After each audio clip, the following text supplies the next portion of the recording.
It's much harder than it looks. Let's go.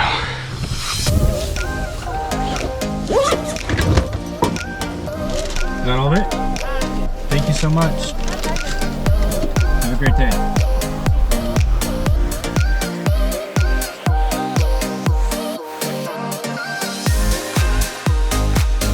Finally here from that exhausting drive here at the Airbnb. Let's go for day 2. Feels funny with the seat back there. It feels like I'm wearing a diaper. Yeah. It's not a feeling I had in a very long time, so I don't know. Is it supposed to be kind of loose? Yeah. Because you're sitting in it and it gets tighter, right? No, actually, after you get up in the air and you sit, everything feels loose. It just feels like you're like sitting. Okay, so is this too loose? I don't know. You'll That'd be want questionable. there to be enough room on the legs for the kiting to have one clenched fist underneath the leg strap. When the glider is folded up or scrunched up into this, it's called a rosette. I'm going to set the glider in the rosette, faced into whatever wind direction there is. So I've got it oriented so that I've got center coming around to the wingtips, and that's faced into the wind. Notice I've made some slack here in between the risers and the glider, some slack in the lines, so that way when I open it, it's not going to pull on the risers and pull them into the other lines. So some basic parts of the glider. The glider is on the ground like this. It's going to come up and fly that way. These are the leading edge openings. Each one of these is a cell. In between each cell is a rib, kind of a material with holes in it to transfer air from higher pressurized parts of the glider to lower pressurized, sharing the pressure. We also have wingtips. And what would we call this part of the glider? Trailing edge? Yep, trailing edge. And while we're here at the risers, I'll explain how they work. Essentially, you'll get the risers, pull back, draw a little tension on the glider, shake them out so there's no compression, knots. But you pull a little tension back so you can kind of see what's going on. And you're going to separate the risers so that you have one on each side respectively. Now I've got twists in each individual one that I'll want to untwist. Trying to get the front riser, in other words the A riser that goes to the leading edge, on the top. Same with this side. Give it a shake, and I can see I need to go this way to get it untangled. By lifting up, if I just hooked in there it'd be wrong. So I want to lift up, lean forward, hook.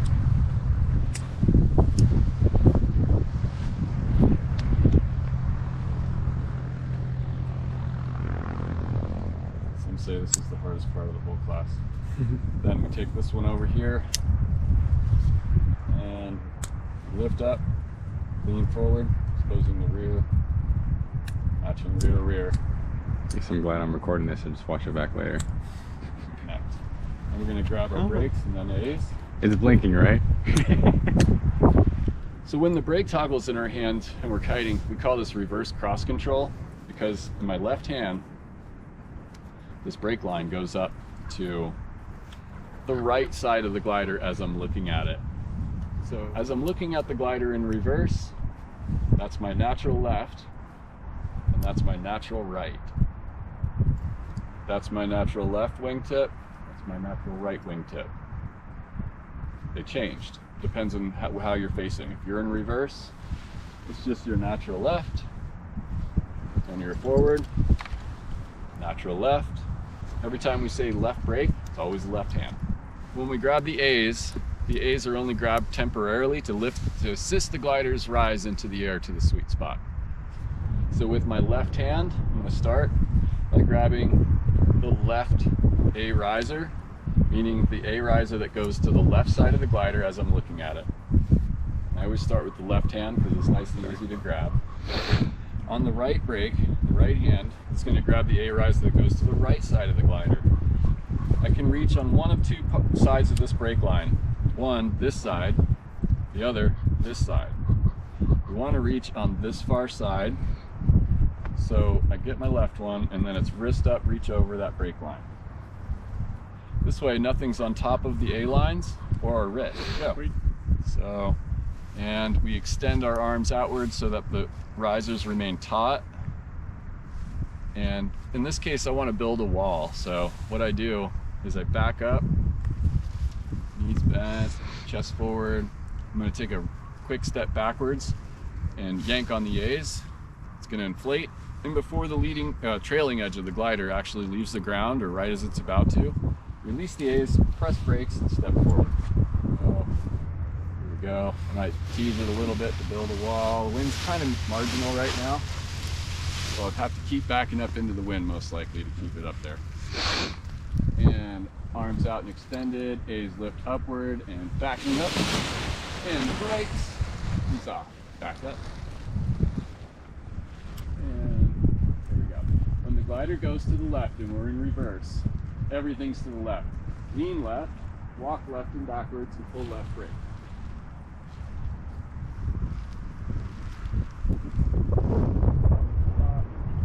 Turn around, face it.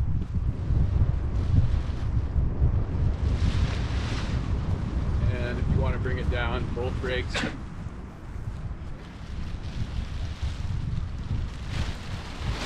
Forward. Mastery. I have a feeling he made that look way easier than it actually. That's what I'm worried about.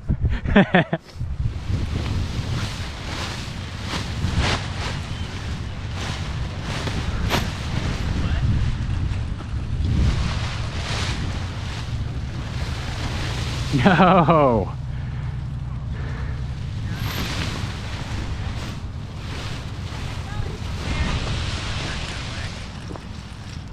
So close.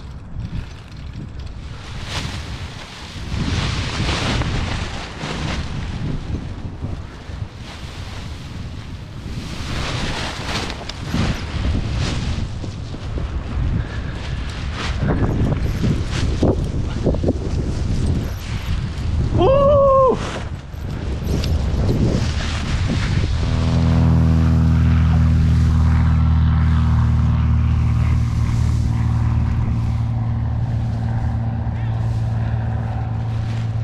So I built the wall. Here we go.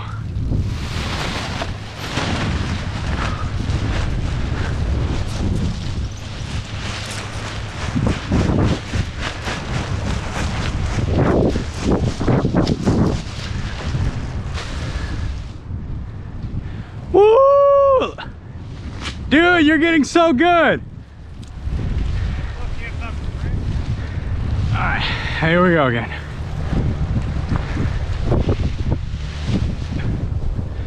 All right, all right, all right.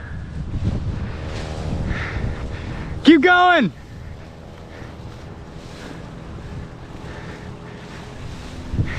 Oh, I hate when it flips the other way.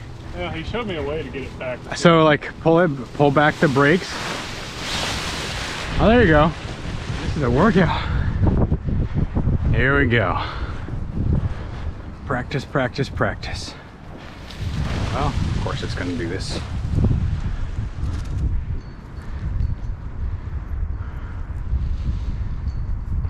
Dude, no way. That's phenomenal.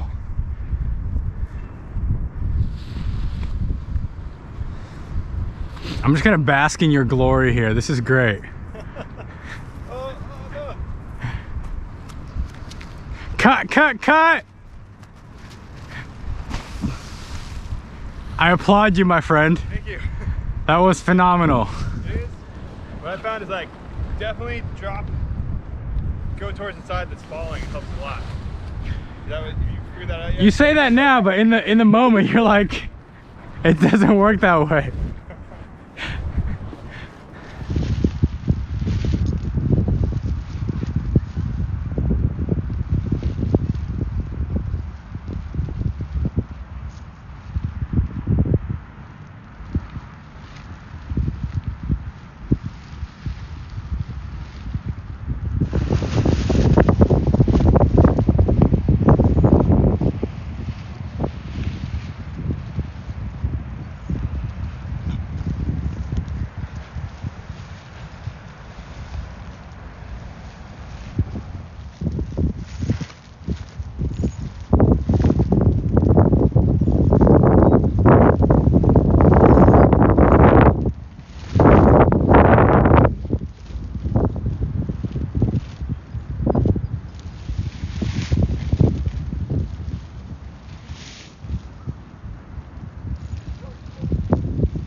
Save it.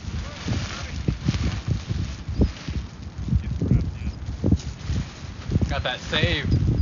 Yeah, that was sweet. This is the airport where we're practicing to kite currently. Right now it's super, super windy. But yeah, here we go. Just cruising around on the instructor's one wheel. Where it's the hip point. But either way, I mean, we had a little girl, 120 pounds, doing it, no problem, without any. Hey, this is for my vlog. You want to be in it? No. On the right side, so you're able to There you are.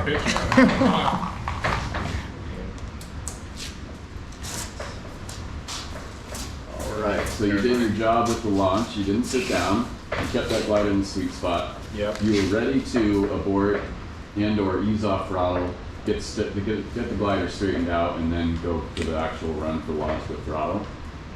You didn't sit down, you throttle, you know, when we're saying throttle, more throttle, so, you know, and get into the throttle as much as you can without being, you know, tipped off balance. In a perfect world, you ramp up into full throttle very quickly and run really fast and you're off the ground efficiently. But here we go, we're climbing up. You didn't let off throttle when you left the ground. When you truly came airborne, you lifted the knees to the chest, sitting back in the seat, weight shifting left, adding an extra half inch of left brake and staying on throttle. And climbing up. We got to 400 feet, smoothly go to idle. And before you slow your brakes, I need you to point yourself left 20 degrees. Okay, that's a good place to be. Go ahead and snap the brakes to the magnets and... No more, is this all the way? Oh, you got an inch left to go. Okay, so it's all the way to the... Yeah. Yeah, with the not having to worry about constantly battling that torque during flight, you can kind of just focus more on the flight itself. Super comfortable harness, personal favorite. It's really durable. It's got a lot of top end thrust, and it's got the cooling flange, which is this piece right here, kind of sucking air through over the motor through the cooling shroud, which actually reduces. Light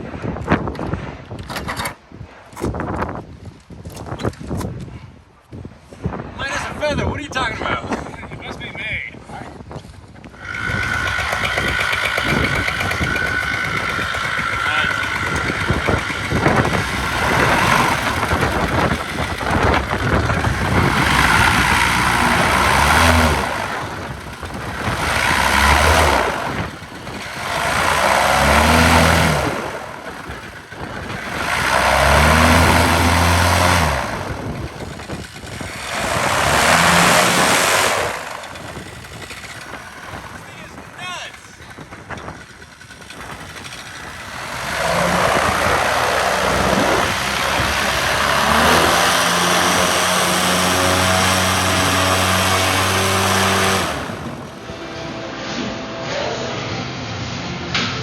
I'll take them. Okay, cool. There you go.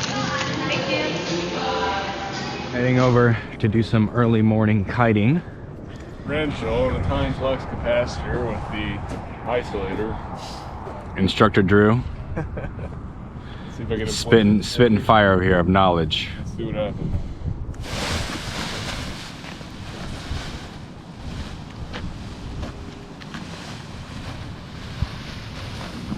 We'll cut a few seconds before that. That did not work. Let me check it out real quick. Yeah, go for it.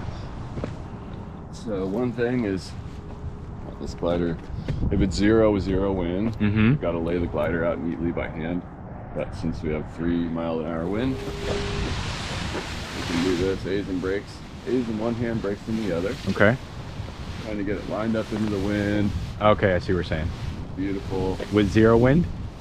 When there's 3 miles an hour wind, you can do it from here like I'm doing. If it's zero, you can't. Right. This won't work. Look how I'm bringing in the wingtip slightly with the brake. Okay. And we have that nice gear stand right here. Okay. And we're gonna bend down, grab one. When you do that, your throttle's just dangling. Right. And we're gonna make sure A's are on top. Generally nothing over the A's.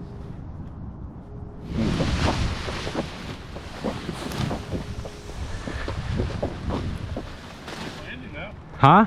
Nice landing. I'm trying to practice like a graceful. It's really hard. That's what I'm struggling the most with. I crash like no other. But Yeah, I'm trying to practice like a good way to kind of land it straight down.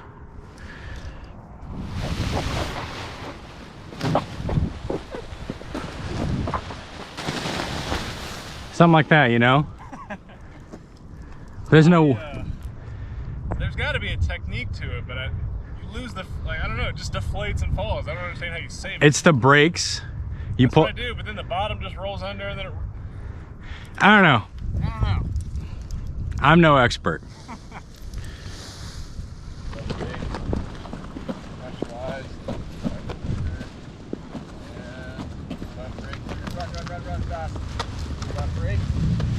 Left brake, there you go. And then run a little to your left.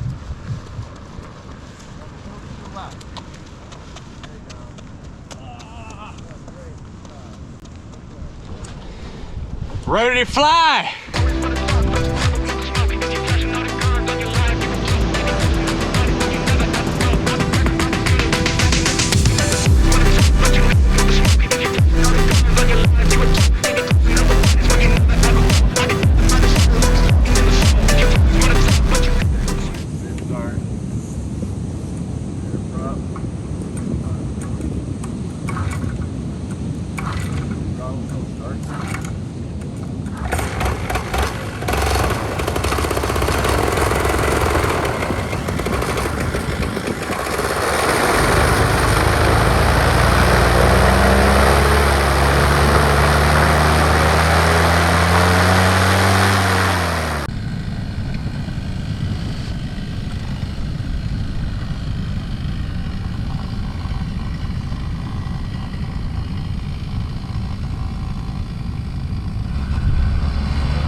Tom.